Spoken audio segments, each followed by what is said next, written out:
नमस्कार दोस्तों, मैं हूं पुनीत और आप सुन रहे हैं प्रोग्राम कम्युनिटी कलर्स रेडियो उड़ान पर। और इस वक्त बज चुके हैं रात के 9, दिन शुक्रवार, और कम्युनिटी कलर्स में आप सभी का हार्दिक स्वागत और अभिनंदन है।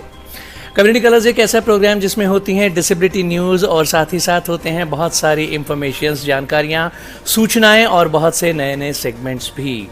फ़िलहाल न्यूज़ बुलेटिन आप प्रोग्राम कम्युनिटी कलर्स में सुनते हैं जिसमें होती हैं डिसेबिलिटी न्यूज़, और बहुत जल्द हम आपके लिए कोई ना कोई नया सेगमेंट लेकर हाजिर हो जाएंगे प्रोग्राम में।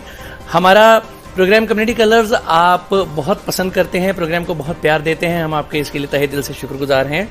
हम आपसे ये कहते रहते हैं कि अगर आप किसी तरह का कोई सेगमेंट इस प्रोग्राम में चाहते हैं तो आप हमें सजेशन दिया करें, सुझाव दिया करें, ताकि हम उन्हें अपने इस प्रोग्राम में इम्प्लीमेंट कर सकें। बहरहाल रेडियो उड़ान सुनने के लिए आप हमारी वेबसाइट विजिट कर सकते हैं www.radioudan.com, जहां पर हमारे वेब पेज पर भी प्ले बटन प्रेस करके आप रेडियो उड़ान सुन सकते हैं। और वैसे प्ले स्टोर और ऐप स्टोर दोनों पर हमारी ऐप्स अवेलेबल हैं, और बहुत सारे थर्ड पार्टी प्लेटफॉर्म्स पर जैसे गूगल और एलेक्सा, एप्पल और यहाँ तक कि रिनोवा म्यूजिक पर भी हमारी रेडियो उड़ान स्ट्रीमिंग अवेलेबल है, और ट्यून इन पर भी आप रेडियो उड़ान सुन सकते हैं। हमारा फेसबुक पेज लाइक करें, हमारे ट्विटर को फॉलो करें, हमारा यूट्यूब चैनल सब्सक्राइब करें, हमारे व्हाट्सएप ग्रुप्स को ज्वाइन करें। प्रोग्राम कम्युनिटी कलर्स आप सुन रहे हैं मेरे यानी पुनीत के साथ। बिना देर किए सबसे पहले आइए सुन लेते हैं न्यूज हेडलाइंस। सुप्रीम कोर्ट ने दिव्यांग व्यक्ति अधिनियम के कार्यान्वयन पर कुछ राज्यों से मांगी रिपोर्ट। 3 साल तक एक कलर ब्लाइंड व्यक्ति चलाता रहा सरकारी बस, हाई कोर्ट ने लगाई फटकार। समय सीमा समाप्त, लेकिन किलाम्बकम टर्मिनस अभी भी दिव्यांगों के अनुकूल नहीं। कांग्रेस ने केरल में दिव्यांग व्यक्ति की आत्महत्या के लिए वाम सरकार पर साधा निशाना। सुनने में अक्षम लोगों के लिए संगीत। गोवा में स्मार्ट सिटी बसेस के निरीक्षण से पहुंच संबंधी गड़बड़ी आई सामने। भूमि एक्स कॉग्निजेंट फाउंडेशन स्कॉलरशिप। 16 सदस्यीय भारतीय दिव्यांग क्रिकेट टीम की कप्तानी करेंगे ऑलराउंडर विक्रांत केनी। निर्णायक जीन थेरेपी ने 11 वर्षीय लड़के को पहली बार सुनने में किया सक्षम। 22 विशेष छात्रों को मिला समर प्लेसमेंट। डीएवी कॉलेज को मिला दिव्यांग पथ व श्रीराम पुस्तकालय। यूजीसी नेट में दिव्यांग ममता ने किया नाम रोशन। दिव्यांग विजय का नेशनल प्रतियोगिता के लिए चयन। दूल्हे ने पैर से भरी दुल्हन की मांग, 8 सालों का प्यार परवान चढ़ा तो मंदिर में रचाई गई शादी। न्यूज हेडलाइंस के बाद बारी डिटेल्ड न्यूज बुलेटिन की, लेकिन उससे पहले छोटा सा ब्रेक के बाद वापस आएंगे। सुनते रहिए programme community colours only on radio Udaan, a flight of life. Hello from hidden voices. One vision, one voice. And that has led to more than 1,000 hidden voices getting together to empower visually impaired and economically challenged children and adults across India by opening up the world of books to them.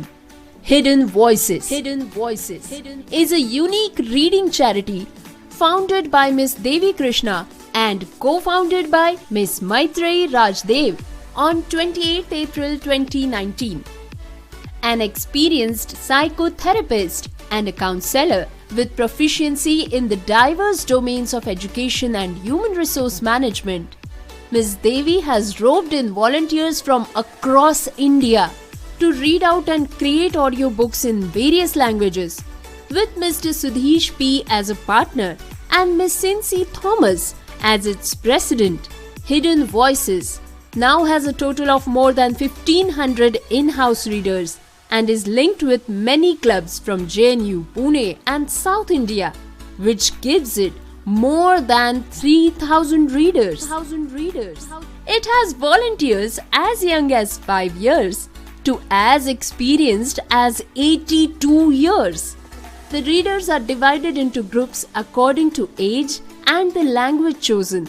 Hidden Voices has now a steady inventory of books, both informative and fictional, in almost 20 languages. The audiobooks have been utilized by various institutions and groups like Fergusson College Pune, Lit the Light, Duty, Madras Club, etc. More than 50,000 lives have been touched and enriched by this program. For more information, send us an email on hiddenvoices2020@gmail.com. Programme में आप सभी का स्वागत। Detailed news bulletin जारी है। नमस्कार दोस्तों, शुक्रवार आ चुका है और हम हाजिर हैं आपके लिए डिसेबिलिटी जगत की लेटेस्ट खबरें लेकर। दोस्तों, आज की हमारी पहली खबर आती है सुप्रीम कोर्ट में चल रही एक रीट याचिका के संबंध में। सुप्रीम कोर्ट ने दिव्यांग व्यक्तियों के अधिकार अधिनियम 2016 के कार्यान्वयन से संबंधित रीट याचिका में उन राज्यों और केंद्र शासित प्रदेशों को 8 सप्ताहों के भीतर इसे दाखिल करने का निर्देश दिया है जिन्होंने अनुपालन हलफनामा दाखिल नहीं किया है। दरअसल जस्टिस ऋषिकेश राय और जस्टिस प्रशांत कुमार मिश्रा की बेंच के सामने एक मामला रखा गया जिसमें दिव्यांग व्यक्तियों के अधिकार अधिनियम 2016 के कार्यान्वयन से संबंधित चर्चा की जानी थी। अब सुप्रीम कोर्ट ने इन राज्यों और केंद्र शासित प्रदेशों से इस पर अपडेट्स मांगे हैं। ये राज्य और केंद्र शासित प्रदेश है अंडमान और निकोबार द्वीप समूह, आंध्र प्रदेश, अरुणाचल प्रदेश, असम, बिहार, चंडीगढ़, छत्तीसगढ़, दादरा और नगर हवेली, दमन और दीव, गोवा, गुजरात, हरियाणा, हिमाचल प्रदेश, झारखंड, कर्नाटक, लक्षद्वीप, लद्दाख, मध्य प्रदेश, महाराष्ट्र, मणिपुर, मेघालय, मिजोरम, उड़ीसा, पुदुचेरी, पंजाब, राजस्थान, सिक्किम, तमिलनाडु, तेलंगाना, त्रिपुरा, उत्तराखंड और पश्चिम बंगाल। सुप्रीम कोर्ट ने सभी राज्यों को अपना अपना अनुपालन हलफनामा दायर करने के निर्देश दिए हैं। दोस्तों, खबर आती है चेन्नई से। किलाम्बकम में Kalaignar centenary bus terminus KCBT को विकलांग लोगों के लिए सुलभ बनाने की समय सीमा जनवरी के मध्य में ही समाप्त हो गई, लेकिन इस संबंध में काम अभी भी खत्म नहीं हुआ है। इस सप्ताह की शुरुआत में कार्यकर्ताओं द्वारा की गई तथ्य जांच में पाया गया कि काम का केवल एक छोटा सा पहलू ही शुरू किया गया था। Chennai metropolitan development authority CMDA ने सुविधा को विकलांगों के अनुकूल बनाने के लिए 1 करोड़ रुपए तक के 3 टेंडर जारी किए थे। पिछले सितंबर में टर्मिनस का दौरा करने के बाद विकलांगता अधिकार गठबंधन DRA के सदस्यों ने आवश्यक कार्यों और रेट्रोफिट्स की एक रिपोर्ट प्रस्तुत की थी। अधिकारियों की चुप्पी और निष्क्रियता के कारण एक जनहित याचिका के बाद ही CMDA ने निविदाएं बुलाई और कार्यों के लिए 2 महीनों की समय सीमा तय की। DRA टीम की सदस्य सुधा राम मूर्ति ने बताया कि उन्होंने पाया कि नेत्रहीनों को नेविगेट करने के लिए असंगत स्पर्श मार्गदर्शन और चेतावनी सतह संकेतों को फिर लगाना जरूरी था। ये समस्या लिफ्टों और सीढ़ियों के मार्ग पर भी पाई गई। DRA कार्यकर्ताओं द्वारा किए गए अवलोकन से पता चलता है कि कचरादान से पहले समाप्त होने वाले शौचालयों और बटन के बिना लिफ्ट के स्पर्श संबंधी मार्गदर्शन के साथ तर्क में त्रुटियां हैं। इसी तरह अनुचित स्कोरिंग और एम्बेडिंग के कारण रेट्रोफिटेड टाइलें कोनों पर थोड़ी उभरी हुई है, जिससे फर्श के स्तर में थोड़ा अंतर पैदा होता है। इसके अलावा रैंप और सीढ़ी का काम भी शुरू नहीं किया गया। लंबे प्रवेश रैम्प्स 1 और 2 में अभी भी लैंडिंग, बारिश से आश्रय, थर्मल लेपित रेलिंग और फर्श चिन्हों का अभाव है। बिना सहायता वाले व्हील चेयर उपयोगकर्ताओं के लिए घुमावदार साइड एंट्री रैंप बहुत ही खड़ी बनी हुई है। काउंटरों को दोहरी ऊंचाई पर रखा गया है और अब केवल एक ही काउंटर है और कर्मचारियों के पास इसके लिए कोई स्पर्श संबंधी मार्गदर्शन नहीं है। दोस्तों, अब खबर सुनते हैं दिल्ली से।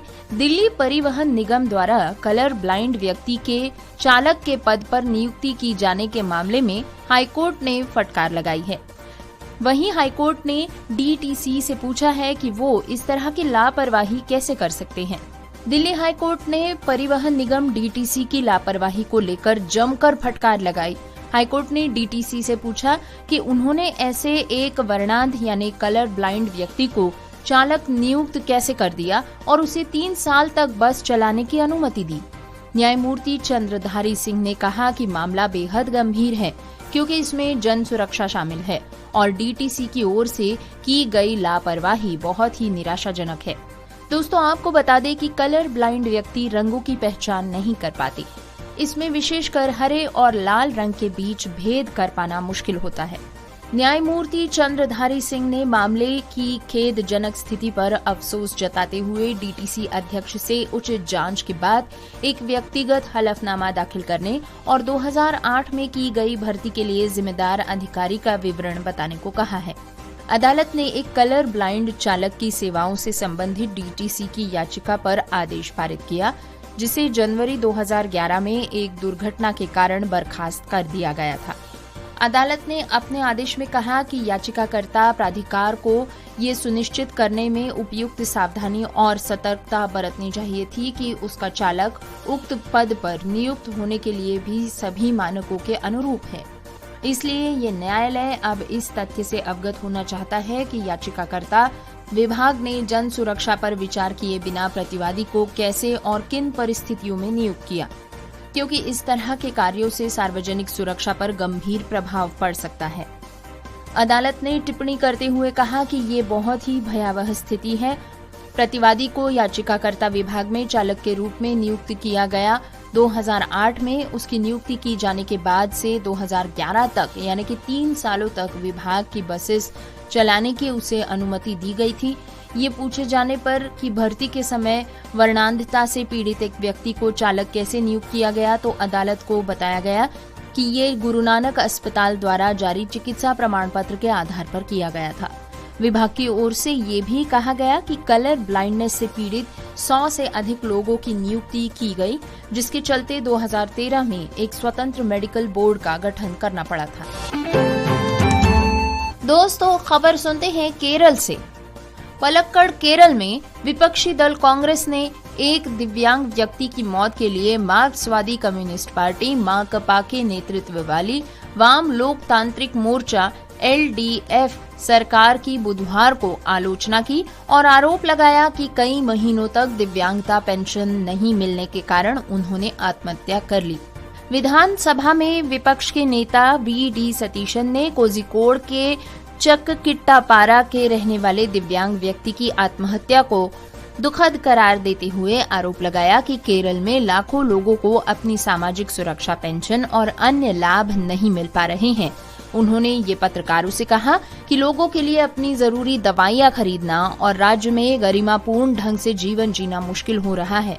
पुलिस ने कहा था कि ऐसा बताया जा रहा है कि 77 वर्षीय जोसेफ ने स्थानीय पंचायत को एक पत्र दिया था, जिसमें कहा गया था कि अगर उन्हें दिव्यांगता पेंशन नहीं मिली तो वे आत्महत्या कर लेंगे। पुलिस ने बताया था कि जोसेफ मंगलवार को मृत पाए गए थे। विपक्ष के नेता ने आरोप लगाया कि सत्ता का अहंकार और कुप्रबंधन पिनराई विजयन सरकार की पहचान है। उन्होंने इडुक्की की रहने वाली उस बुजुर्ग महिला का भी उदाहरण दिया जो सामाजिक सुरक्षा पेंशन न मिलने के विरोध में कटोरा लेकर भीख मांगने के लिए सड़कों पर उतर गई थी। उन्होंने कहा कि केरल विकराल स्थिति की ओर बढ़ रहा है क्योंकि सभी विकास गतिविधियां और सामाजिक कल्याण परियोजनाएं रुकी हुई हैं। उन्होंने कहा कि हाल के दिनों में राज्य के 4 धान किसानों ने आत्महत्या की है। नेता प्रतिपक्ष ने कहा कि केरल में सुशासन की जगह कुप्रशासन ने ले ली है, जो राज्य में आत्महत्याओं का कारण बन रही है। चक्किट्टापारा पंचायत के एक पूर्व सदस्य ने बताया कि जोसेफ की एक बेटी है जो दिव्यांग है। पंचायत ने कथित तौर पर दावा किया है कि ये नहीं कहा जा सकता कि बुजुर्ग व्यक्ति ने दिव्यांग पेंशन नहीं मिलने के कारण यह कदम उठाया। इस बीच पुलिस ने कहा है कि उसने घटना के संबंध में प्राथमिकी दर्ज कर जांच शुरू कर दी है। दोस्तों, आइए अब अगली खबर सुनते हैं संगीत के बारे में। नृत्यांगना मैथिली देविका ने सांकेतिक भाषा को मुद्राओं के साथ मिलाकर अपने दिव्यांग दर्शकों के लिए एक अनोखा नृत्य तैयार किया है। भारतीय शास्त्रीय नृत्य की दुनिया पिछले महीने तिरुवनंतपुरम में एक अभूतपूर्व पल की साक्षी बनी। जैसे कि मोहिनी अट्टम की कुशल नृत्यांगना मैथिली देविका ने संगीत और नृत्य के विरासत केंद्र अम्माविदु में प्रदर्शन शुरू किया। सुनने और बोलने में अक्षम प्रशंसकों का एक उत्साहित समूह अपने सामने खुल रहे भावों में डूब गया। लेकिन उन्होंने उस प्रदर्शन का रसस्वादन कैसे किया?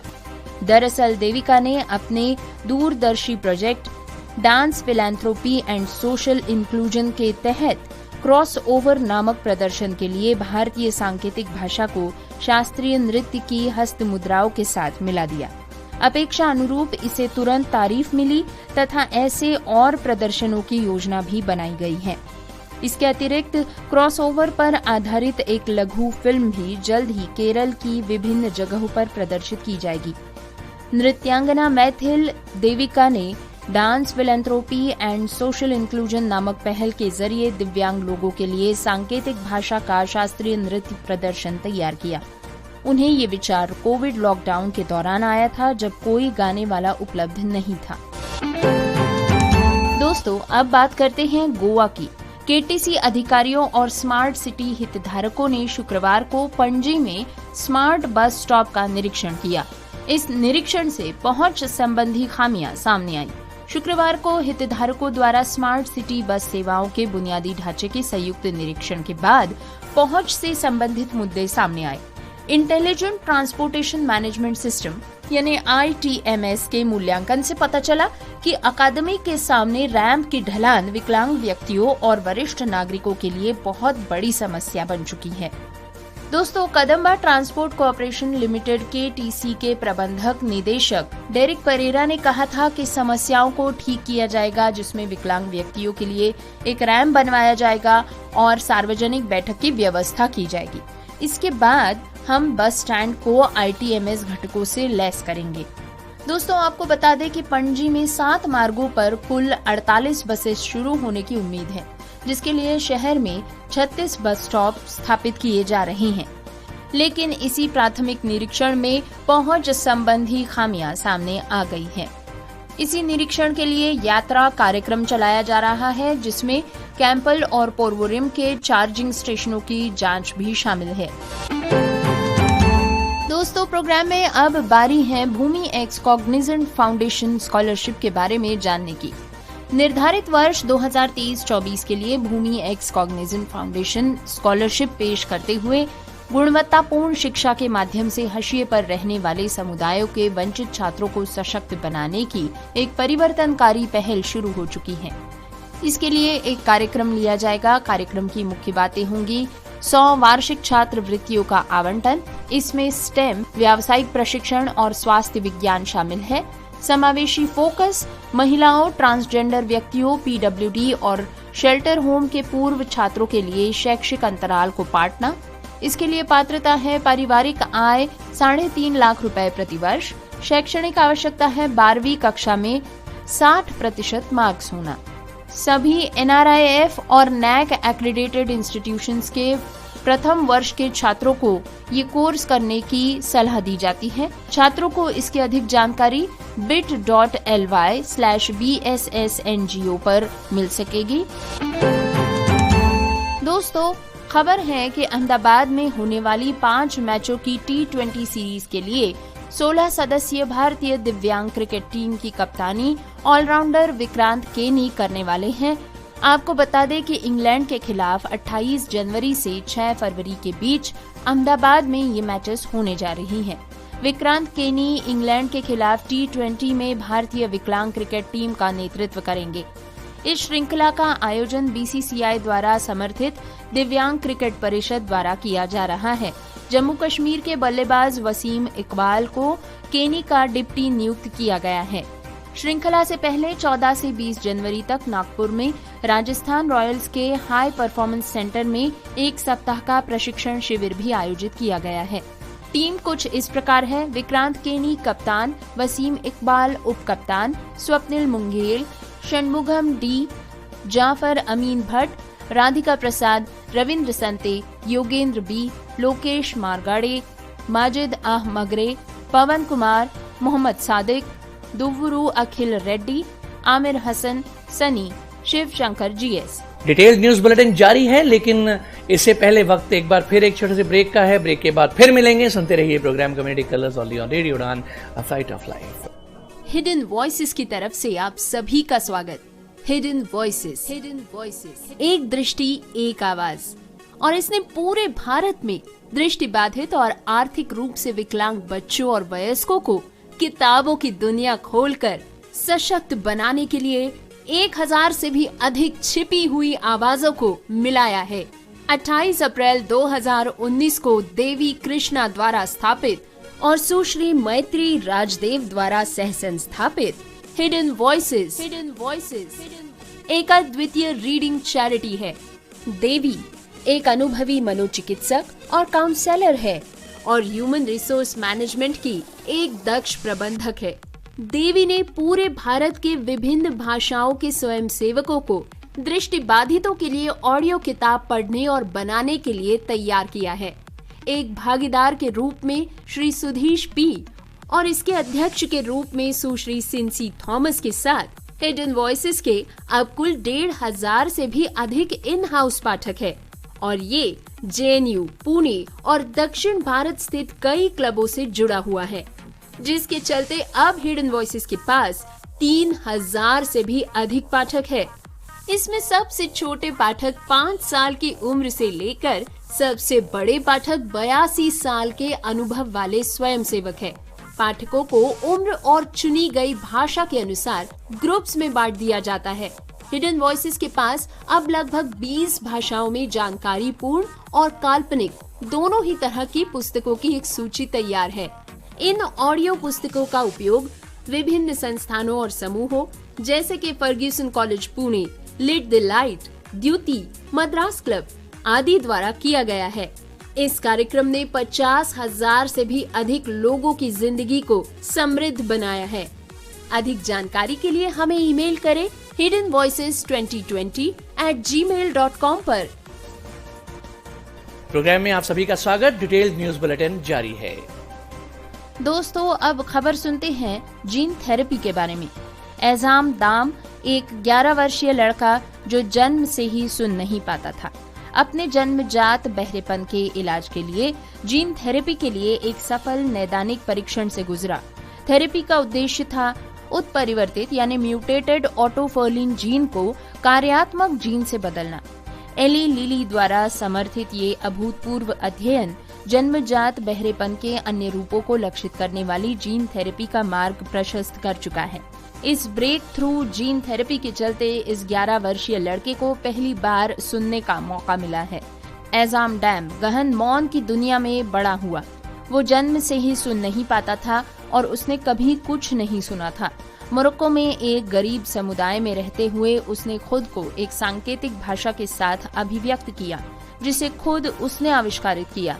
उसकी कोई स्कूली शिक्षा नहीं हुई। पिछले साल स्पेन जाने के बाद उसका पूरा परिवार एक श्रवण विशेषज्ञ के पास गया, जिन्होंने एक आश्चर्यजनक सुझाव दिया। एजाम जीन थेरेपी का उपयोग करके नैदानिक परीक्षण के लिए पात्र हो सकता था। एजाम का उपचार सफल रहा, जो उसे एक नई दुनिया में ले गया। पिछले सप्ताह एक साक्षात्कार के दौरान दुभाषियों की मदद से एजाम ने कहा कि ऐसी कोई आवाज नहीं है जो मुझे पसंद ही ना हो। वे सभी आवाजें अच्छी हैं। जबकि दुनिया में करोड़ों लोग सुनने की क्षमता में कमी के साथ जी रहे हैं, जिसे अक्षमता के रूप में परिभाषित किया गया है। आइजम उन लोगों में से एक है जिनका बहरापन जन्मजात है। ये अत्यंत दुर्लभ रूप है, लेकिन एकल जीन ऑटोफर्लिन में उत्परिवर्तन के कारण होता है। ऑटोफर्लिन बहरेपन से दुनिया भर में लगभग 2 लाख लोग प्रभावित हैं। जीन थेरेपी का लक्ष्य मरीजों के कानों में उत्परिवर्तित ऑटोफर्लिन जीन को एक कार्यात्मक जीन से बदलना है। हालांकि डॉक्टरों को कई और रोगियों और युवा लोगों को थेरेपी का परीक्षण करने के लिए साइन अप करने में कई साल लगेंगे। शोधकर्ताओं ने कहा कि एजाम जैसे रोगियों की सफलता से जीन थेरेपी हो सकती है, जो जन्मजात बहरेपन के अन्य रूपों को लक्षित करती हैं। ये एक अभूतपूर्व अध्ययन है, डॉक्टर डायलन चान ने कहा, जो एक बाल चिकित्सा ऑटोलैरिंगोलॉजिस्ट है, जो दरअसल इस परीक्षण में शामिल नहीं थे। उन्होंने इसे अभूतपूर्व करार दिया है। जिसमें एजाम ने भाग लिया था, वो एली लिली और उसकी स्वामित्व वाली एक छोटी सी जैव प्रौद्योगिकी फर्म एकॉस द्वारा समर्थित है। एजाम का परीक्षण उन 5 में से एक है जो या तो चल रहे हैं या शुरू होने वाले हैं। एजाम जैसे रोगियों में एक दोषपूर्ण जीन ऑटोफोलिन के उत्पादन को रोकते हैं और आंतरिक कान की बाल कोशिकाओं को आवश्यक प्रोटीन देते हैं जो ध्वनि कंपन को मस्तिष्क में भेजने वाले रासायनिक संकेतों में परिवर्तित करने में सक्षम होता है। जीन थेरेपी में एक हानिकारक वायरस होता है जिसमें तरल की बूंदों में नए ऑटोफोलिन जीन बिठाए जाते हैं। क्लोकिया की लंबाई में नाजुक ढंग से इसे इंजेक्ट किया जाता है जिससे जीन प्रत्येक बाल कोशिका तक पहुंच जाता है।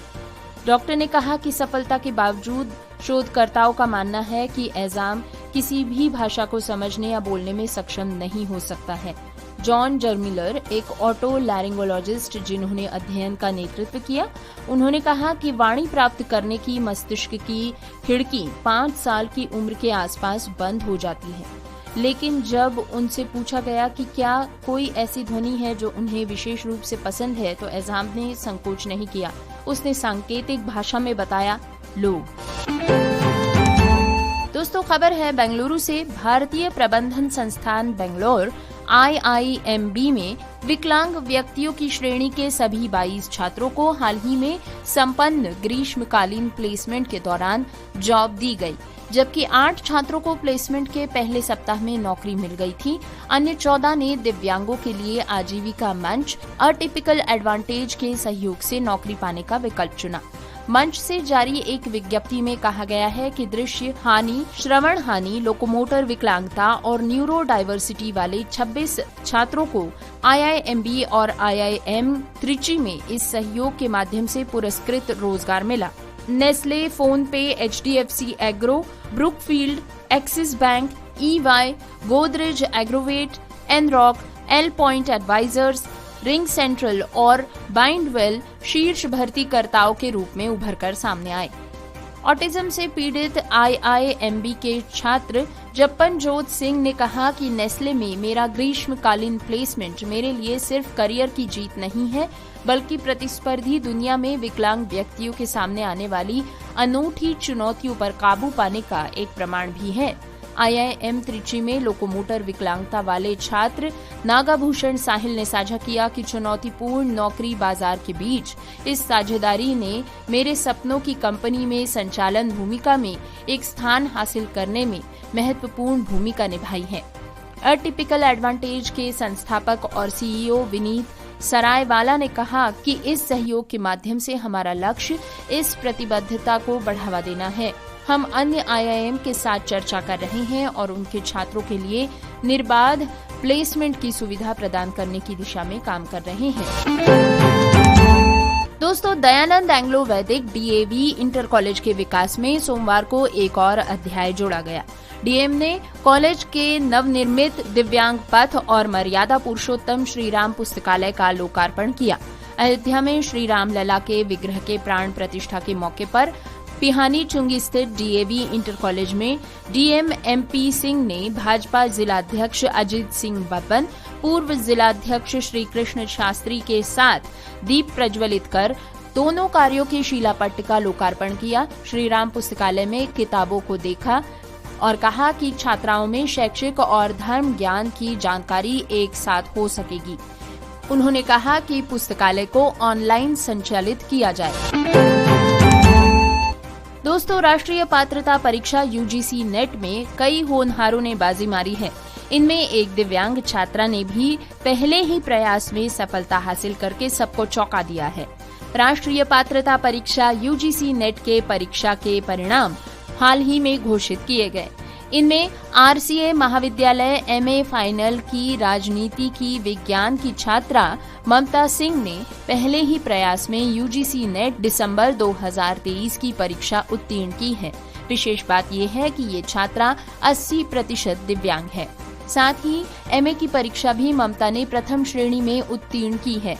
प्राचार्य D प्रीति जौहरी ने बताया कि अपनी इस उपलब्धि से ममता सिंह ने महाविद्यालय के साथ साथ समस्त जनपद को गौरवान्वित किया है। दोस्तों, खबर है उत्तराखंड के पिथौरागढ़ से। जोशा गांधीनगर के दिव्यांग छात्र विजय कुमार अब नेशनल प्रतियोगिता में दौड़ लगाएंगे। राज्य स्तरीय खेलोत्सव में शानदार प्रदर्शन को देखते हुए विजय का नेशनल प्रतियोगिता के लिए चयन किया गया है। सोमवार को विजय के गांव पहुंचने पर भव्य स्वागत भी हुआ। ग्राम प्रधान राजेश कुमार की अध्यक्षता में ग्रामीणों ने फूलों की माला पहनाकर विजय का स्वागत किया। ग्रामीणों ने कहा है कि विजय ने अपनी प्रतिभा से क्षेत्र का नाम रोशन किया है तथा उसे आने वाली चुनौतियों का सामना करने के लिए शुभकामनाएं भी दी हैं।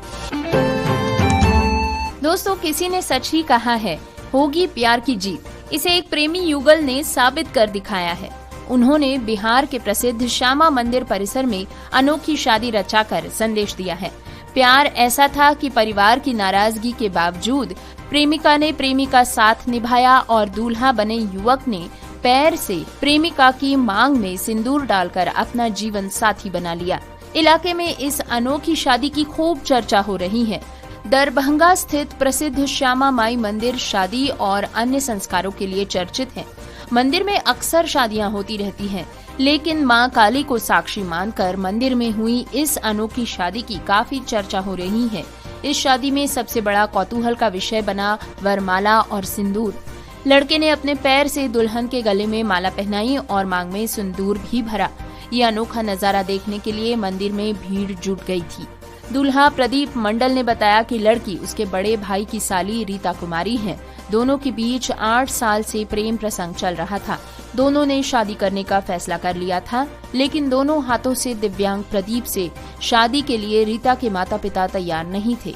दुल्हन रीता कुमारी ने बताया कि उसके परिजन किसी अन्य लड़के से उसकी शादी करना चाहते थे, लेकिन रीता को मंजूर नहीं था। उसके बाद रीता ने घर से भागकर शादी करने का फैसला कर लिया। सुपौल जिले के दानपुर गांव की रीता कुमारी अपनी मर्जी से प्रदीप मंडल के साथ भागकर दरभंगा आई और प्रेमी प्रदीप के साथ शादी की। ग्रेजुएट प्रदीप का कहना है कि फिलहाल वो बेरोजगार है और वो दरभंगा में ही रहकर कुछ काम करके जीवन यापन करना चाहता है। तो डिटेल्ड न्यूज बुलेटिन के बाद हम आपको सिर्फ इतना कहना चाहेंगे कि आपको हमारा प्रोग्राम कैसा लगा, हमें बताइएगा जरूर। अपना फीडबैक जितने तरीके ऊपर पहले हम रेडियो उड़ान सुनने के आपको बता चुके हैं, उनमें से किसी भी तरीके से आप अपना फीडबैक हम तक पहुंचा सकते हैं। अपने फीडबैक हमें जरूर दीजिए ताकि हम इस प्रोग्राम को बेहतर बना सके। बहरहाल अब प्रोग्राम के अंजाम की बारी। प्रोग्राम के आखिर में न्यूज हेडलाइंस एक बार फिर। सुप्रीम कोर्ट ने दिव्यांग व्यक्ति अधिनियम के कार्यान्वयन पर कुछ राज्यों से मांगी रिपोर्ट। 3 साल तक एक कलर ब्लाइंड व्यक्ति चलाता रहा सरकारी बस, हाईकोर्ट ने लगाई फटकार। समय सीमा समाप्त, लेकिन किलाम्बकम टर्मिनस अभी भी दिव्यांगों के अनुकूल नहीं। कांग्रेस ने केरल में दिव्यांग व्यक्ति की आत्महत्या के लिए वाम सरकार पर साधा निशाना। सुनने में अक्षम लोगों के लिए संगीत। गोवा में स्मार्ट सिटी बसेस के निरीक्षण से पहुंच संबंधी गड़बड़ी आई सामने। भूमि एक्स कॉग्निजेंट फाउंडेशन स्कॉलरशिप। 16 सदस्यीय भारतीय दिव्यांग क्रिकेट टीम की कप्तानी करेंगे ऑलराउंडर विक्रांत केनी। निर्णायक जीन थेरेपी ने 11 वर्षीय लड़के को पहली बार सुनने में किया सक्षम। 22 विशेष छात्रों को मिला समर प्लेसमेंट। डीएवी कॉलेज को मिला दिव्यांग पथ व श्रीराम पुस्तकालय। यूजीसी नेट में दिव्यांग ममता ने किया नाम रोशन। दिव्यांग विजय का नेशनल प्रतियोगिता के लिए चयन। दूल्हे ने पैर से भरी दुल्हन की मांग, 8 सालों का प्यार परवान चढ़ा तो मंदिर में रचाई गई शादी।